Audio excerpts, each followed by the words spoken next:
So guys, nandito ako sa airport, din kukunin ko yung in-order natin pagkain sa Fairbanks. Ayan, dumating na. Ang ganda na panahon ngayon dito. So yan yung aeroplano guys na nag-deliver ng goods na order natin sa Fairbanks. Yan si Kapitan.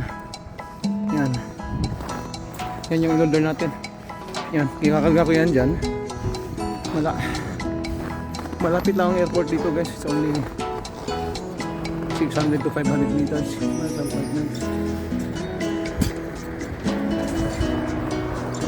So tulad ng sinabi ko, ang pagkain dito sa Fairbanks ay in-order online. I mean, ang pagkain namin dito sa Nagdubugpas, in-order namin yan online. Tapos mga 3 days i-deliver nila yan. Galing pa yan ang Fairbanks. Tapos yan, aeroplano na yan. Galing Fairbanks yan. Daily flight yan dito, Monday to Friday. 2 beses. Tapos pag Saturday half day lang. Linggo wala flight. So ganito rito. Tahimik. So yan. Yan yung mga in-order ko. Lahat. Ngayon lang dumating. Maya lang. Nilipad na yan yung aeroplano na yan. Yan. Nilipad na yan. Dito tayo sa airport. Ito yung airport nito. Medyo maganda na yung panahon. Hindi na gano'ng kalamigan. Ayan.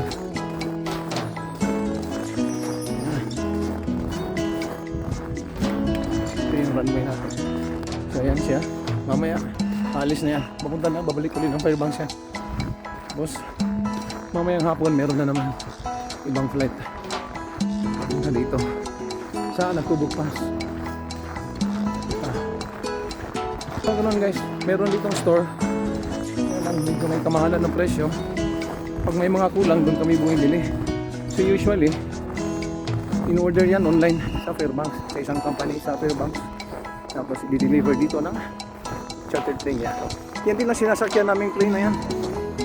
Pagka pupunta kami ng lower 48, yan, sasakay kami dyan pupuntang Fairbanks. Pagdating ng Fairbanks, aeroplano kung saan mo gustong pumunta sa States or uwi ka ng Pilipinas. Yan. Advice din ng bumabiyahe pabalik dito. Yan.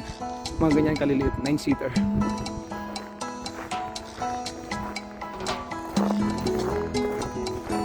So guys, hintayin natin mag-take off ng aeroplano. Pakita ko sa inyo.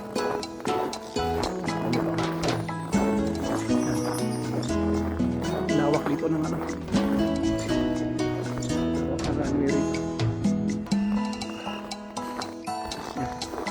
Bulubundukin. Diyan mo makikita minsan yung mga karibo pag nag-migrate. Yan. Hinahunt nila yan. Dito sa Nagdubugpas. So, maganda na yun. Pwede tayo tumagal sa labas. Positive 19 ang temperature natin dito. Positive 19 degrees Fahrenheit. Sa airport, merong maliit na building. Yan. Na bahay o building.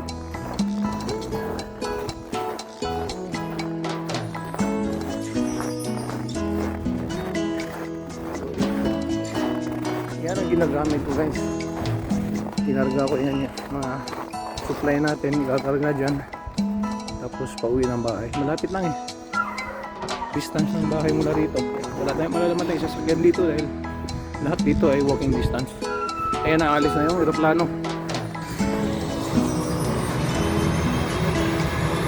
Ayan na.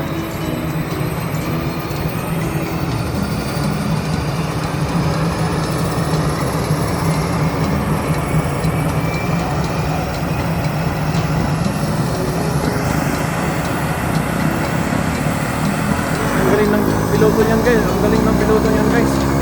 Wala ang experience. Okay, Godspeed. Pabalik na ng Fairbanks. Pabalik na ng Fairbanks yan. Ang piloto dyan talagang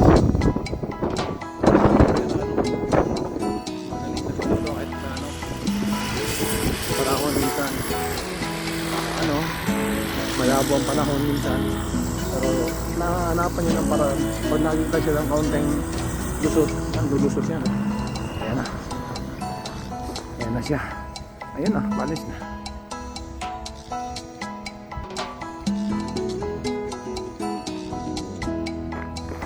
So yun guys, nakuha na natin yung delivery natin. At babalik na ako sa bahay. So hanggang dito muna itong video natin. At next time, ito tayo rito. Pag maganda na ang panahon. Ayan na, lumipad na siya guys.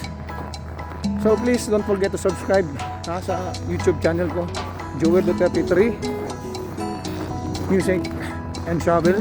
At yung Facebook page ko, Village TV. Buhay natin dito sa Village. Papakita ko kasi nandito pa tayo ngayong summer, and eventually pagka bumiyahe tayo sa ibang lugar naman at sama-sama tayo, pakita ko sa inyo yung pagbibiyahe ko rito at yung tugtugan dahil musikero rin tayo, kumakanta. So lahat yan makikita nyo dito sa page ko. So thank you guys, have a nice day, and ingat tayo lahat hanggang sa susunod na video ko. Babu!